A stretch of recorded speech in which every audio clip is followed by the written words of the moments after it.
الآخر الذي أردنا أن نذكر به غيرنا حديث النبي صلى الله عليه وسلم: صنائع المعروف تقي مصارع السوء. الإكثار من صنع المعروف مع خلق الله عز وجل يقي الإنسان ميتة السوء.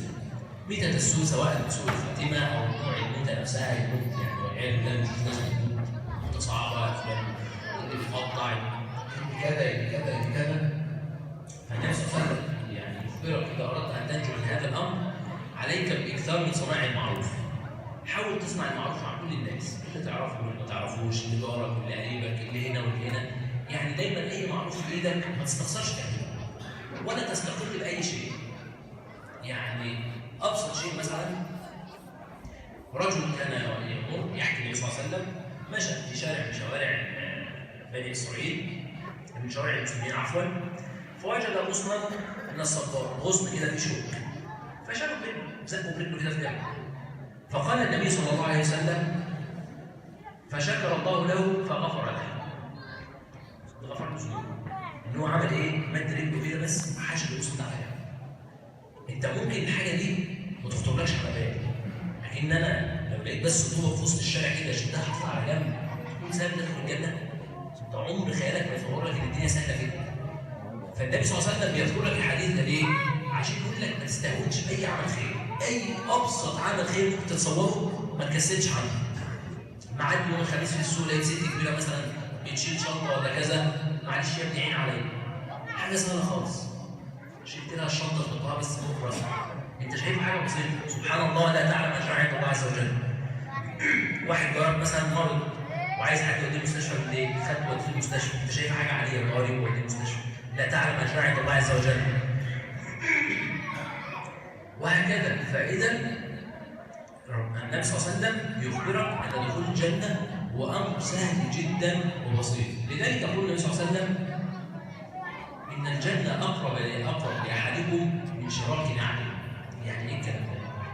يعني النبي صلى الله عليه وسلم بيقول لحضرتك ان دخول الجنه قريب بالنسبه لك من شراك نعله. يعني ايه شراك نعله؟ يعني حضرتك ربنا يرفع قدرك ويعزك انك تكون خارج من المسجد تاخذ حذائك وتخارج.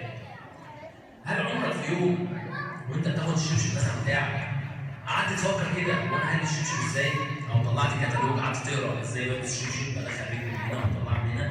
لا، ده بقى امر طبيعي بعمله وما بفكرش فيه، وامر سهل خالص بالنسبه لي لدرجه انه مش ليش بال ولا بياخد مني مجهود، بحط رجلي وبمشي. فالنبي صلى الله عليه وسلم بيقول لك: شوف الامر السهل ده اللي عمره ما يخطر لك على بالك انه يكون سبب في دخولك الجنه وما يكلفكش حاجه لدرجه انك ما تتعبش فيه، هو شراك النعل ده. الجنه ممكن تكون اقرب من كده. لما تسمع هذا الحديث تقول: طب ده الدنيا سهله بقى، يبقى ما استقلش اي عمل خير. واحد كان بيبيع كيس يقول له: رحمكم الله، دي حاجه بسيطه خالص. واحد كذا اقول له: صلي على النبي صلى الله عليه وسلم. فاذا يعلمك النبي صلى الله عليه وسلم ما تستقلش باي معروف مهما كان هذا المعروف. فلان تعبان عنه نزول، فلان عنده ميت تعبان عسير، اقل شيء وانت ماشي على الطريق لقيت واحد العجله بتاعته باظت، نسيت تساعده يغير العجله. اي شيء تفعله مهما كان صغيرا عندك فهو عند الله عز وجل كبير. والاحاديث في ذلك كثيره جدا جدا جدا. حال المراه التي سقط كلب وغيره من الاحاديث المعروفه والمشهوره اللي لو الانسان قراها ولا يعلم انها من النبي صلى الله عليه وسلم لا يظن ولا يصدق ان الامر بمنتهى السهوله هكذا. فاذا هذا وعد من النبي صلى الله عليه وسلم ان صنائع المعروف تقي مصارع السوء. اكثر من صنع المعروف، وافضل المعروف الذي تصنعه لنفسك. فانت اولى الناس بصنع المعروف لنفسك. وكيف اصنع المعروف لنفسي؟ بان اكثر من الصدقات، اكثر من الصدقات الجاريه، اخرج لنفسك، لا تنتظر احد ان يفعل لك. اذا كنت انت لا تحب نفسك تنتظر ان يحبك الاخرون، غير منطقي. فيموت فلان وفلان وفلان وفلان ولم يخرج جنيه واحد صدقه جاريه لنفسه، ثم بعد ذلك ينتظر ان ابنائه من يفعلون له. اذا كنت انت لم تفعل لنفسك تنتظر غيرك يفعل. فاذا من العوامل التي تجلب لك حسن الخاتمه هي الاكثار من الصدقات الجاريه. تخرج انت وانت الان على قيد الحياه، طلع 50 جنيه 100 جنيه ايا كان، طلع اي جمعيه خيريه، دي صدقه جاريه. حتى اذا جاءت كساعه الوفاه يكون عداد الحسنات بتاعك شغاله، الصدقه الجاريه شغاله وبترجع عليها. فيكون ينزل بك ملك الموت وحسناتك تعمل وحسناتك تزيد وحسناتك ترتفع، فيكون لك فضل من الله عز وجل في تلك اللحظة، تجد من ينفعك في هذه اللحظة. مش الإنسان يتوفى وبعدين ينتظر إن أبنائه يعملوا في الغالب ما بيعملوش حاجة. أنا شاهدت مع نفسي الأولاد بيزعلوا على أبوهم أسبوع التاني التالت، بعد كده كل واحد بيتشغل في حياته وفي بيته ومش عارف إيه، وبيبدأ طبعا دور النساء بقى ربنا هداه وتبص لا طلعها أنت اتهبلت في المعونه بيها، أنت مش عارف البنت بتتجوز وولاد بتتعلم، والقصص التعبانة بتاعت الحريم بتاعتنا. فإذا لو أنت منتظر إن جوزك إن ابنك هيطلع جنيه، فاطمن إن مرات ابنك موجودة، ما تقلقش، مرات ابنك مش هتخليه يطلع ربع جنيه، دي أنا أوعدك بيها وعلى ثقة. فإذا أنت اللي عليك الدور ده، ما تنتظرش ابنك وبنتك والكلام، والله ما هيعملوا حاجة. مش أنت مش أول واحد، ده في آلاف ماتوا قبلك ومحدش سأل فيهم. يعني واحنا كنا بنشوف الجماعات الخيرية مثلا ناس يعني ربنا يرحمهم ويغفر كان معاهم ملايين، كنا مثلا نتكلم ابنه عايزين تبرع مثلا ب 1000 جنيه المسجد، والله يا عم اشوف ربنا يسهل مش عارف ايه، وبعدين تاني يوم تلاقي مش عارف حاجه خايبه كده مش عارف دوره فين ولا ايه، رب الاعمال المحسن فلان الفلاني اتبرع ب 100000 جنيه لاقامه دوره كرويه ومش عارف ايه وبتاع. دوره كرويه يا جماعه الفقراء موجودين. لسه نادي هنا من كام يوم كان عامل ماتش كوره مش عارف داعي الناس منين وليه، فعمال اقرا عن النت وراعى الحفله رجل الاعمال فلان الفلاني وفلان الفلاني وفلان الفلاني وصرفوا على الحفله 120000 جنيه. ايه ده؟